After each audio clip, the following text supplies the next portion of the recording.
What's up, fools? I got my first versus video. Today we're unboxing the little DeWalt attachment that cuts copper. Right off the bat, I didn't like it because I was reading the specs and it says it cuts 1/2 and 3/4 inch copper. But after doing more research, I found out that you could also buy the 1-inch copper attachment for it. So you could also do 1/2, 3/4, and 1-inch. But the box only comes with the 1/2 and 3/4 heads. It doesn't come with the 1-inch. You still gotta buy that separately. So I unboxed the box, and the first thing I did was throw away the instructions because no one reads those things, you know. Well, I wanted to see if it was user-friendly. After spending 15-20 minutes trying to figure it out, we went to go get back the instructions and read them. Then we finally figured it out. So it took us about 30 minutes to figure out how to get this attached. And it didn't fit my drill, so what we had to do was take off the side pieces of my Milwaukee drill to make it fit. So setup time was horrible. But after we got it down and figured out how to set it up, it still takes about a minute to set up. Right off the bat, I don't like this tool because you have to carry so much tools. You have to have a drill, and a battery, the DeWalt attachment, the copper cutter heads. So you have to carry about like 6-7 tools just to do 3 jobs compared to the Milwaukee M12, which I've been using forever. You only have to have the tool itself and the battery and you're good to go. So 2 compared to 7.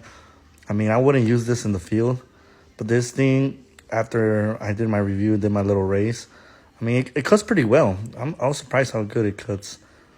But I would never use it in the field. I would use it in the shop. It just takes so much time setting this thing up.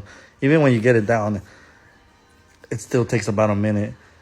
And what are we going to do? Either run 2 impacts and then take it apart, put 1 in, or just have 2 impacts. It's like, it doesn't make sense. So I would not use this thing on the field, but in the shop application, it works pretty well. And that's why I believe there's not a lot of reviews about this thing, because then people would probably be like, "Damn, this is stupid as hell." Because I've seen a bunch of reels on TikTok and stuff, and you could tell someone paid those TikTokers to make a video about this. But if they had to show how much it takes time, everyone would be like, "Well, why don't you just get the M12 cutters, man?" And I agree with them. But you'll be surprised how good these things cut. Also, when I do my review, you guys got to keep in mind that the Milwaukee coppers I have, it's not brand new, so I use that thing on a daily basis. So the blade is a little used, more like a lot. It's pretty worn out. So I'm giving the DeWalt an advantage here again. So Milwaukee for $150 will do the same job for DeWalt for $170. So let's start a little race. Since I don't have the 1-inch copper attachment, I'm gonna use my 1-inch Milwaukee copper. Ready? Set. Go.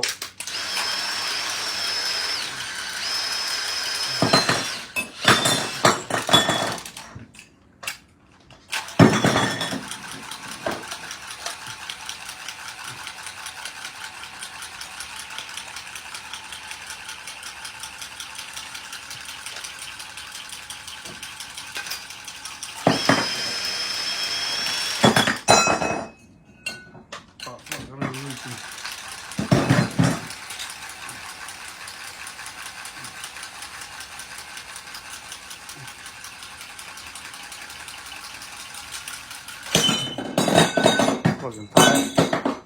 There's no way that was a tie, really. That was a fucking tie. As you can see from the results from the video, it's a tie. But you saw how convenient it was to just have the Milwaukee. I had to get like 7 tools to do the same job. Like I said, Milwaukee had an unfair advantage because this is a used tool and not brand new. The DeWalt copper cutters do cut real well, though.